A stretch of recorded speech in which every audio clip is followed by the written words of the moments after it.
Hi ವೀಕ್ಷಕರೇ, ಇವತ್ತಿನ ನನ್ನ ರೆಸಿಪಿ ಸೂಪರ್ ಡೂಪರದ ರೆಸಿಪಿ ಎಗ್ ಫ್ರೈಡ್ ರೈಸ್. ಸಣ್ಣ ಮಕ್ಕಳಿಗಂತೂ ತುಂಬಾ ಇಷ್ಟ ಆಗುತ್ತೆ. ಸ್ಪೈಸಿ ಜಾಸ್ತಿ ಇರೋದಿಲ್ಲ, ತುಂಬಾ ಟೇಸ್ಟಿಯಾಗಿರುತ್ತೆ. ಅದು ಎಗ್ ರೈಸ್ ಕೂಡ ಮಾಡಿಕೊಟ್ರು, ಏನು ಮಸಾಲೆ ಹಾಕದೆ ಎಗ್ ರೈಸ್ ಮಾಡಿಕೊಟ್ರು ತುಂಬಾ ಚೆನ್ನಾಗಿ ಬರುತ್ತೆ. ಬಟ್ ಸ್ವಲ್ಪ ಮಸಾಲೆ ಆ್ಯಡ್ ಮಾಡಿ, ವೆಜಿಟೇಬಲ್ಸ್ ಆ್ಯಡ್ ಮಾಡಿ, ಸೊ ಈ ಥರ ಎಗ್ ಫ್ರೈಡ್ ರೈಸ್ ಮಾಡಿಕೊಟ್ರೆ ಮಕ್ಕಳಿಗೆ ತುಂಬಾ ಚೆನ್ನಾಗಿರುತ್ತೆ. ಸೊ 3 ಹೊತ್ತು ಕೂಡ ಅದನ್ನೇ ತಿನ್ನಲಿಕ್ಕೂ ಸಾಧ್ಯ ಉಂಟು. ನಾನು ಮನೆಯಲ್ಲಿ ಬೆಳಗ್ಗೆ ಇದು ಬ್ರೇಕ್ಫಾಸ್ಟಿಗೆ ಮಾಡಿದ್ದು. ತುಂಬಾ ಈಸಿ ರೆಸಿಪಿ ಇದು. ನೀವು ಕೂಡ ಮನೆಯಲ್ಲಿ ಟ್ರೈ ಮಾಡಿ. ಹೇಗೆ ಮಾಡೋದಂತ ನೋಡುವ ಬನ್ನಿ. ವಿಡಿಯೋ ಎಲ್ಲೂ ಸ್ಕಿಪ್ ಮಾಡದೆ ಕಂಪ್ಲೀಟಾಗಿ ನೋಡಿ. ಒಂದು ಪಾನ್ಗೆ ನಾನು ಸ್ವಲ್ಪ ಕುಕ್ಕಿಂಗ್ ಆಯಿಲ್ ಹಾಕ್ಕೊಂಡಿದ್ದೇನೆ.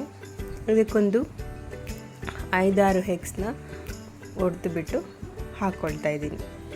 ಸೊ ಸ್ಟಾರ್ಟಿಂಗ್ ಕೂಡ ಮಾಡ್ಕೊಳ್ಬೋದು, ಆಮೇಲೆ ಕೂಡ ಮಾಡ್ಕೊಳ್ಬೋದು ನೋಡಿ. ಹೀಗೆ ಫುಲ್ಲು ಎಷ್ಟು ಜಾಸ್ತಿ ಎಗ್ಸ್ ಹಾಕ್ಕೊಳ್ತೀರಿ ಅಷ್ಟು ಚೆನ್ನಾಗಿ ಬರುತ್ತೆ ಇದು. ಇಲ್ಲಿ ಹೊಡೆದು ಹಾಕ್ಕೊಂಡ್ಮೇಲೆ ಇದಕ್ಕೆ ಸ್ವಲ್ಪ ನಾನು ಅರಿಶಿನ ಹುಡಿ ಹಾಕ್ತಿದ್ದೇನೆ, ಮತ್ತು ರುಚಿಗೆ ತಕ್ಕಷ್ಟು ಉಪ್ಪು. ಸೊ ಅದು ಹಾಕ್ಕೊಂಡ್ಬಿಟ್ಟು ಸ್ವಲ್ಪ ಅದನ್ನು ಇದು ಮಾಡ್ಕೊಳ್ಳಿ, ಪುಡಿ ಮಾಡ್ಕೊಳ್ಳಿ. ಆಮ್ಲೆಟ್ ಥರ ಬೇಡ ನೋಡಿ. ಹೀಗಾಗತ್ತೆ. ಸ್ವಲ್ಪ ಫ್ರೈ ಮಾಡ್ಕೊಂಡ್ರೆ ಆಯಿತು. ಬೇಗ ಆಗೋಗ್ಬಿಡುತ್ತೆ ಇದು ನೋಡಿ. ಸೊ ಹೀಗೆ ಇದು ರೈಸಲ್ಲೆಲ್ಲ ಸ್ಪ್ರೆಡ್ ಆಗೋ ಹಾಗೆ ಫುಲ್ ಈ ಥರ ಪುಡಿ ಮಾಡಿ ಇಟ್ಕೊಂಡ್ಬಿಟ್ರೆ ಆಯಿತು. ಹಾಗೆಯೇ ಕೂಡ ತುಂಬ ಟೇಸ್ಟಿ ಇರುತ್ತೆ ಇದು. ಸೊ ರೈಸಿಗೆ ಹಾಕಿದರೆ ಇನ್ನೂ ಚೆನ್ನಾಗಿ ಬರುತ್ತೆ ನೋಡಿ. ಅದಕ್ಕೆ ನೀವು ಅದನ್ನು ಮಾಡಿಕೊಂಡ್ರೆ ಸಾಕಾಗತ್ತೆ. ಅದನ್ನು ಬದಿಗಿಟ್ಕೊಳ್ಳುವ. ಈಗ ಒಂದು ಬಾಣಲೆಗೆ ಸ್ವಲ್ಪ ಕುಕ್ಕಿಂಗ್ ಆಯಿಲ್ ಹಾಕ್ಕೊಂಡ್ಬಿಟ್ಟು ಒಂದು ಮೀಡಿಯಮ್ ಸೈಜ್ನ ಆನಿಯನ್, ಸಣ್ಣಗೆ ಕಟ್ ಮಾಡಿರ್ತಕ್ಕಂಥ ಆನಿಯನ್ನ ನಾನು ಅದಕ್ಕೆ ಹಾಕ್ಕೊಳ್ತಿದ್ದೇನೆ. ಮತ್ತು ಬೀನ್ಸ್, ಒಟ್ಟಿಗೆ ಕ್ಯಾರೆಟ್. ಸೊ ನಿಮಗೆ ಇಷ್ಟ ಆಗಿರುವ ಯಾವ ವೆಜಿಟೇಬಲ್ಸ್ ಕೂಡ ಹಾಕ್ಕೊಳ್ಬೋದು. ಕ್ಯಾಪ್ಸಿಕಮ್ಮು, ಕ್ಯಾಬೇಜ್, ಕಾಲಿಫ್ಲವರ್ ಯಾವುದು ಕೂಡ ಹಾಕ್ಕೊಳ್ಬೋದು. ಸೊ ಇಲ್ಲಿ ನಾನು ಬೀನ್ಸ್ ಮತ್ತು ಕ್ಯಾರೆಟ್ ಮಾತ್ರ ಯೂಸ್ ಮಾಡಿದ್ದೇನೆ. ಇದು ಸ್ವಲ್ಪ ಅದರಲ್ಲೇ ಫ್ರೈ ಆಗಿಬಿಟ್ಟು ಬೇಯಿಸ್ಕೊಳ್ಬೇಕು. ಸೊ ನಾನು ಕ್ಲೋಸ್ ಮಾಡ್ಕೊಂಡ್ಬಿಟ್ಟು ಅದನ್ನು ಬೇಯಿಸ್ಕೊಳ್ತೀನಿ ನೋಡಿ. ಇದೀಗ ಕಂಪ್ಲೀಟಾಗಿ ಬೆಂದಿದೆ. ಕ್ವಾಂಟಿಟಿ ಸ್ವಲ್ಪ ಕಮ್ಮಿ ಆಗಿದೆ ಅಲ್ಲ. ಇಲ್ಲಿ ನಾನು ಸಿಜ್ವಾನ್ ಚಟ್ನಿ 1 ಟೇಬಲ್ ಸ್ಪೂನ್ ಯೂಸ್ ಮಾಡ್ತಿದ್ದೇನೆ. ಈಸಿಯಾಗಿ ಸಿಗುತ್ತೆ ನಿಮಗೆ ಸಿಜ್ವಾನ್ ಚಟ್ನಿ. ಸೊ ತುಂಬಾ ಟೇಸ್ಟ್ಫುಲ್ ಆಗಿರುತ್ತೆ ಇದು. 1 ಸ್ಪೂನ್ ಹಾಕ್ತಿದ್ದೇನೆ. ಇದಾದ ನಂತರ ಟೊಮೊಟೊ ಸಾಸ್ ಸ್ವಲ್ಪ,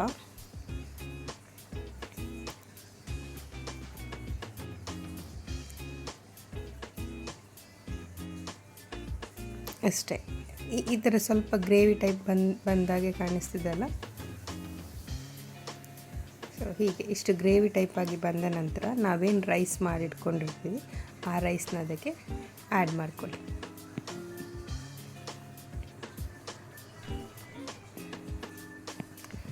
ಇದನ್ನು ಚೆನ್ನಾಗಿ ಮಿಕ್ಸ್ ಮಾಡ್ಕೊಂಡ್ಬಿಟ್ಟು ಇದರ ನಂತರ ಸ್ವಲ್ಪ ಇಂಗ್ರೀಡಿಯೆಂಟ್ಸ್ ಹಾಕ್ಲಿಕ್ಕುಂಟು. ಇದು ಕಂಪ್ಲೀಟಾಗಿ ಮಿಕ್ಸ್ ಆಗಬೇಕು ರೈಸಿಗೆ.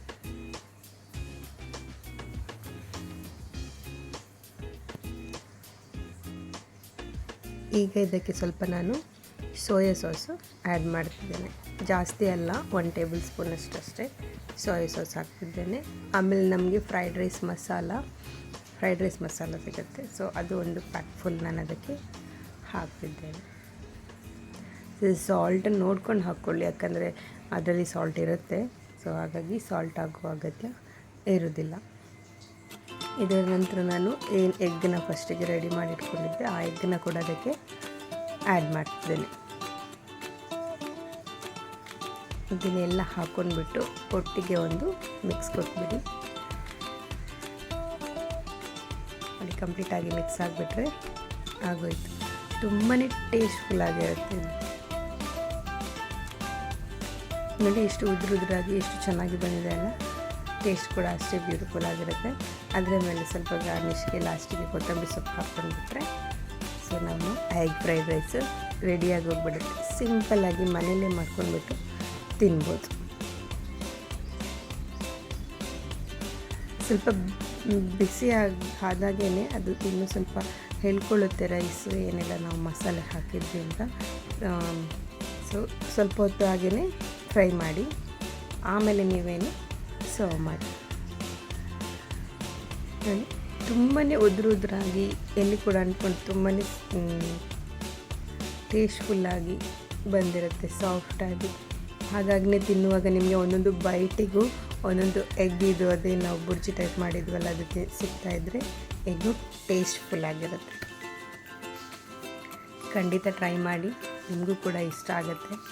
ಸೊ ಹಾಗೆ ಇವತ್ತಿನ ನನ್ನ ಈ ವಿಡಿಯೋ ನಿಮಗೆ ಇಷ್ಟ ಆಗಿದ್ದರೆ ಸಬ್ಸ್ಕ್ರೈಬ್ ಮಾಡೋದನ್ನು ಮರಿಬೇಡಿ. ಮತ್ತೆ ಹೊಸ ವಿಡಿಯೋದೊಂದಿಗೆ ಮೀಟ್ ಮಾಡ್ತೀನಿ. ಅಲ್ಲಿ ತನಕ ಟೇಕ್ ಕೇರ್, ಬಾಯ್.